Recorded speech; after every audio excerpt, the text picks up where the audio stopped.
History is often written in ink, but at Passchendaele, it was written in liquid earth. Imagine a landscape where the horizon has vanished. There are no trees, no grass, and no buildings, but only a churned gray infinity of craters and sludge. This was not just a battle, it was an ordeal that tested the absolute limits of human sanity. The Third Battle of Ypres, forever etched into our collective memory, as Passchendaele remains the ultimate symbol of the war of attrition. It was a place where the rain did not just fall, it conquered. It was a place where the ground did not just hold the soldiers, it swallowed them. Today we go back to 1917, to look past the cold maps of the generals and dive into the lived reality of the men who climbed out of those trenches. This is the story of courage in the face of the impossible. This is the story of drowning in mud and the blood spilled for a few miles of broken ridge. This is Passchendaele.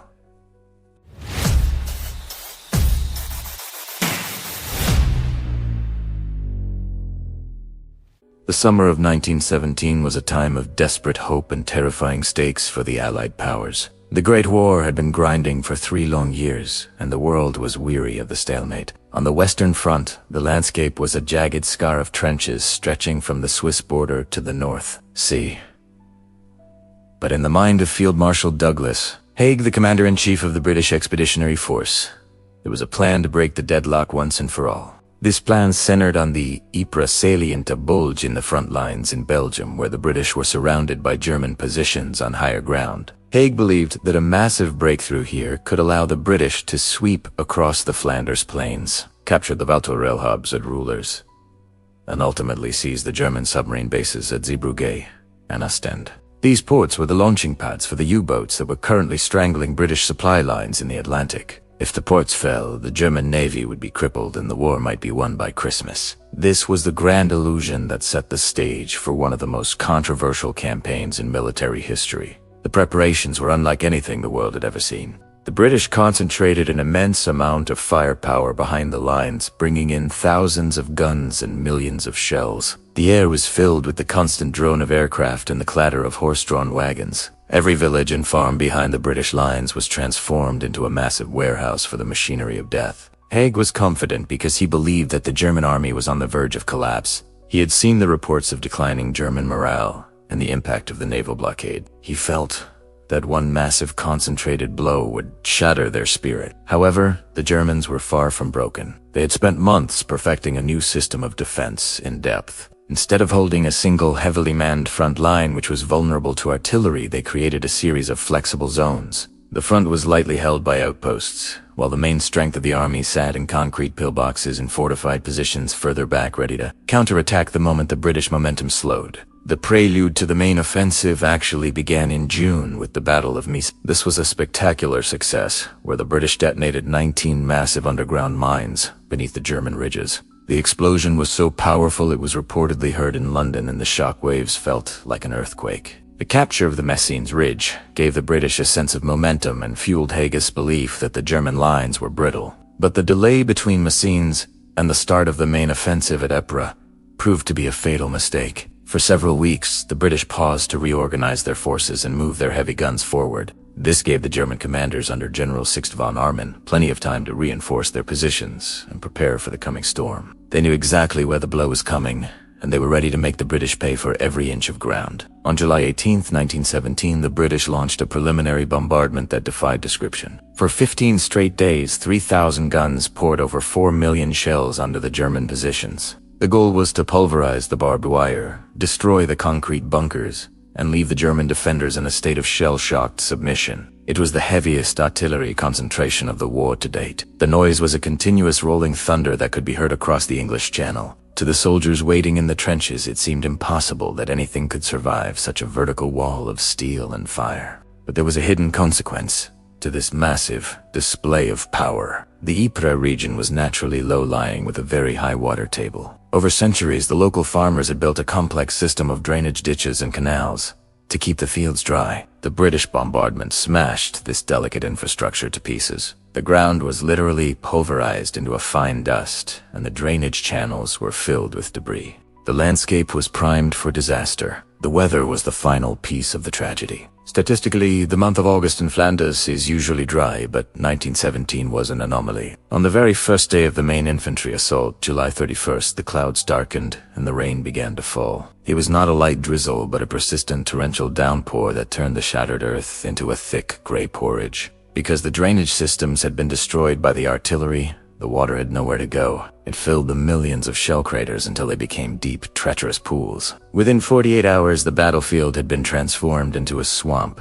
The grand breakthrough that Haig had envisioned became a literal crawl through a nightmare. The tanks, which were supposed to provide the mobility for the breakthrough, became useless iron coffins sinking into the mire up to their turrets. The infantrymen, burdened with 60 pounds of gear, found themselves struggling just to lift their boots out of the suction of the mud. Despite the deteriorating conditions, the British command pushed forward. The opening phase, known as the Battle of Pilcombe Ridge, saw some initial gains, but the cost was staggering. The soldiers had to navigate a landscape where the landmarks had been erased. The smoke from the barrages and the thick mist created by the rain meant that many units lost their way. They wandered into the kill zones of German machine gunners who were safely tucked away in their concrete pillboxes. These pillboxes were low to the ground and incredibly difficult to destroy, even with heavy artillery. A single machine gun team could hold up an entire battalion for hours. When the British finally reached their objectives, they were exhausted and depleted, only to be met by fresh German counterattack divisions known as Gangriff divisions. The fighting was savage and often devolved into hand-to-hand combat, with bayonets and clubs in the waist-deep slime. As Part 1 of this campaign drew to a close, the strategic goals began to fade into the background. The talk of capturing the ports and winning the war became secondary to the simple struggle for survival. The soldiers began to realize that they were not just fighting the German army, but they were fighting the earth itself. The mud of Passchendaele was becoming a legendary monster that swallowed men, horses, and equipment without a trace. The grand illusion of a swift victory had been replaced by the grim reality of a slow, agonizing crawl through a sea of sorrows. The men looked at the rising water levels in their trenches and the endless gray sky, and they knew that the nightmare was only just beginning. The stage was set for a descent into a level of warfare that would haunt the memory of the world for a century to come. The battle had now entered a phase where the environment was as much an enemy as the soldiers in field gray. As August bled into September, the landscape of Flanders was no longer a piece of earth, but a moonscape of liquid despair. This was the reality of the quagmire. The soldiers living through this ordeal were trapped in a cycle of wetness, cold, and constant fear. The mud was not merely dirt and water, it was a thick, viscous soup that possessed a terrifying suction. If a man slipped off the wooden duckboards that acted as narrow bridges across the swamp, he risked a slow and lonely death. To fall into a deep shell hole was often a death sentence. The horses and mules, which were vital for moving supplies and pulling heavy guns, suffered just as much. Thousands of these animals drowned in the muck, their carcasses left to rot in the open air. The medical challenges of Passchendaele were unprecedented. Even a minor scratch could lead to a fatal infection. Trenchfoot became a rampant epidemic as men stood in freezing water for days on end. Then there was the constant threat of gas. The heavy, damp air of the Flanders autumn kept the poison gas clouds low to the ground. Mustard gas would blister the skin of anyone who sat or knelt in it, and it would remain active for days. The logistics of fighting in such a swamp were a nightmare. Bringing food, water, and ammunition to the front was a Herculean task. It took teams of 8 or 10 man-hours to carry a single stretcher a few hundred yards. The artillery itself was sinking. The heavy howitzers required massive wooden platforms to keep them from disappearing into the earth. The German defenders used the conditions to their advantage, turning predictable advance paths into corridors of death. By the middle of the campaign, the British started to adapt their tactics using a method known as bite and hold, aiming for small, limited objectives. Under General Herbert Plumer, the British saw some success. For a brief moment, the weather improved and the ground dried out just enough for the artillery to be effective. But the cost in human lives remained astronomical. The psychological toll on the men was perhaps the most enduring legacy. The constant noise of the shelling, lack of sleep, and perpetual wetness led to total exhaustion. This was the era where shell shock became widely recognized. The isolation was also a factor. A squad might hold a single shell hole for 48 hours, completely alone, surrounded by the bodies of the fallen. They fought for the man next to them more than for any king or country. The tanks, the great hope of 1916 and 1917, proved to be a failure in the mud of These lumbering steel beasts were helpless against the swamp. The failure of the tanks meant the burden of the breakthrough once again fell entirely on the shoulders of the infantryman. He had to walk into the face of machine gun fire through a landscape that seemed to be trying to bury him alive. As September turned to October, the rains returned with a vengeance. The ground returned to its liquid state, and the misery reached a new peak. The German army, though battered, was far from defeated. The British leadership refused to halt the offensive. General Haig remained convinced that one more push would break the enemy. He turned his eyes toward the village of Passchendaele, the last piece of high ground. To the men in the trenches, the village was a mythical destination that represented the end of their suffering. They did not know that the final push for that ridge would be the bloodiest chapter of all.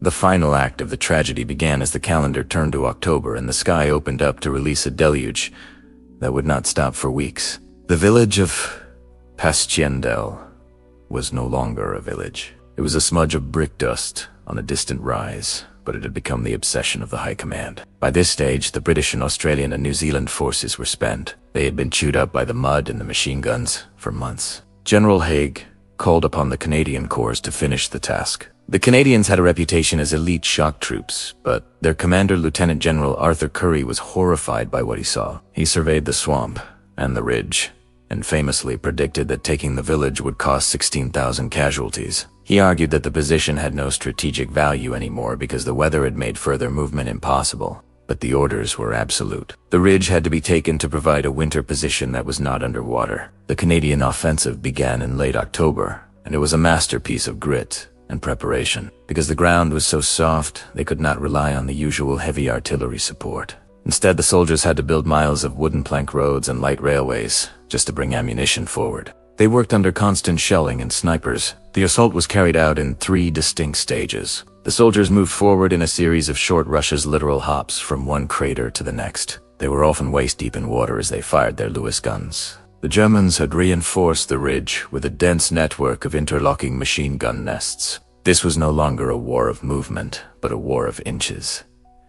Every pillbox taken was a victory. Every yard of mud gained was a triumph. The bravery shown during these final weeks was staggering. 9 Victoria Crosses were awarded to Canadians for their actions during the assault on Third. These men were not fighting for a grand cause anymore, but for the simple survival of their brothers in the mud. On November 6, 1917, the Canadians finally fought their way into the ruins of Passchendaele village. They found a wasteland where not a single wall stood higher than a man's waist. A few days later, they cleared the remaining high ground on the ridge. The goal had been achieved, but the victory was hollow. The village was a graveyard and the ridge was a desert of slime. When the fighting finally sputtered to a halt in the freezing rain of mid-November, the front line had moved only 5 miles from where it started in July. For those 5 miles, the British Empire and its allies had suffered over 300,000 casualties. The Germans had lost nearly as many. General Haig's prediction had been hauntingly accurate. The Canadian Corps suffered almost exactly 16,000 casualties to take the ridge. When the battle ended, the men were too exhausted to celebrate. They simply huddled in the freezing mud, trying to stay alive against the winter cold. The aftermath of the battle brought a wave of shock and anger that resonated through the following decades. One of the most famous stories from the end of the campaign involves a high-ranking staff officer from Haig's headquarters who visited the front for the first time after the fighting had stopped. As his car struggled through the rear areas and he saw the true state of the swamp, he reportedly burst into tears and asked, "Did we really send men to fight in this?" The officer who was accompanying him replied that the conditions further up were far worse. This story, whether completely true or slightly apocryphal, captures the total disconnect between the generals who planned the battle and the men who fought it. The strategic objectives of capturing the submarine bases were never even approached. The German army had been battered, but they were not broken, and they would launch a massive offensive of their own just a few months later. In fact, by the spring of 1918, the British were forced to retreat from the very ridge they had bled so much to capture because they did not have the manpower to hold it. The legacy of Passchendaele is one of supreme sacrifice in the face of futility. It became the ultimate symbol of the industrialization of death, where human beings were treated as mere material to be fed into a meat grinder. The poets of the war like Siegfried Sassoon and Wilfred Owen captured this sense of betrayal in their writing. They wrote of the sucking mud and the blind incompetence of the leaders. For the families back home, the name Passchendaele became a synonym for a horror that words could not fully describe. It was the point where the romantic notions of war died forever. The sheer scale of the loss for such a tiny piece of ground changed the way the world looked at conflict. It was no longer about glory or banners, but about the endurance of the common soldier in a world that had gone mad. Today, the fields around the village of Passchendaele are green and peaceful once again.